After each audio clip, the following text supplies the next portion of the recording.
Bonjour tout le monde!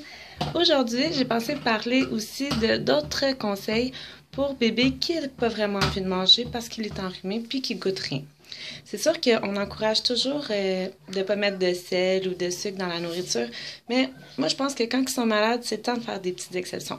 Parce que, évidemment, vu qu'ils goûtent rien, puis en plus que le sel, c'est quand même bénéfique un peu lorsqu'on gargarise de l'eau avec du sel dans la gorge. Vu que bébé ne peut pas, lui, le gargariser, c'est beau, c'est vrai, c'est de faire de l'eau saline, c'est vraiment bon.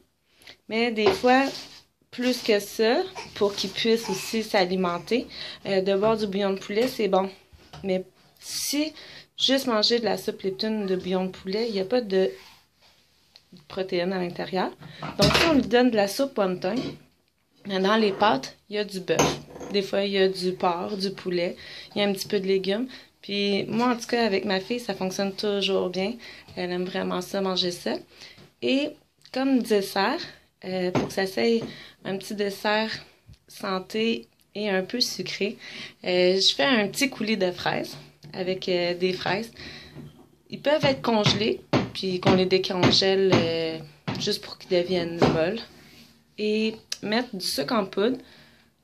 C'est sûr, pas beaucoup de sucre en poudre, mais quand même un peu là, pour donner un petit goût sucré qui va donner le goût à bébé de continuer à manger. Et je rajoute un petit peu de vanille. Le tout, je mélange avec des fois soit un petit peu de lait ou de crème.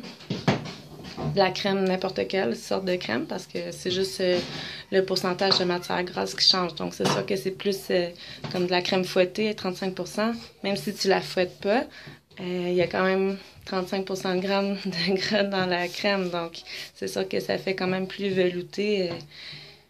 Mais pour bébé, peut-être qu'on n'est pas obligé de mettre autant de gras dans son manger. Là. Le but, c'est pas nécessairement qu'il mange autant de gras, mais surtout qu'il mange santé.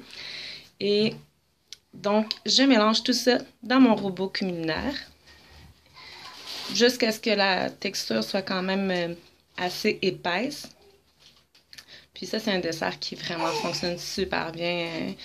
C'est rare là, que les enfants ne veulent pas en manger. On peut même rajouter des bananes. On peut même rajouter des bananes à l'intérieur pour que ça soit encore meilleur pour la santé.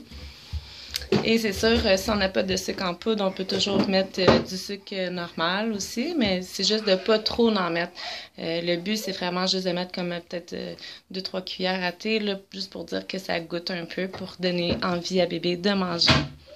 Puis aussi, de faire de la compote de pommes, c'est souvent vraiment recommandé aussi. On a qu'à éplucher quelques pommes, puis faire comme quand il était bébé. Un peu la mettre avec un pot d'eau, la faire ramollir, mettre un petit peu de sucre, puis ou de la cassonade. Puis la mettre en purée encore et... Des fois, c'est juste quand on a la gorge un petit peu irritée, vu qu'on est enrhumé, on n'a pas nécessairement le goût de manger des gros morceaux, même si on est grand. Mais tant qu'à donner des purées, c'est sûr que manger un œuf en purée, là, c'est pas vraiment bon. Mais au moins des fruits, ben, on peut les passer comme ça. Puis c'est bon pour bébé aussi. Donc, j'espère que ça va rajouter quelques trucs pour vous aider à alimenter votre bébé qui est malheureusement enrhumé. Ou des fois qui est tout simplement pas envie de manger, qui est un petit peu plus difficile pour peu importe la raison. Alors, j'essaie de passer une belle journée.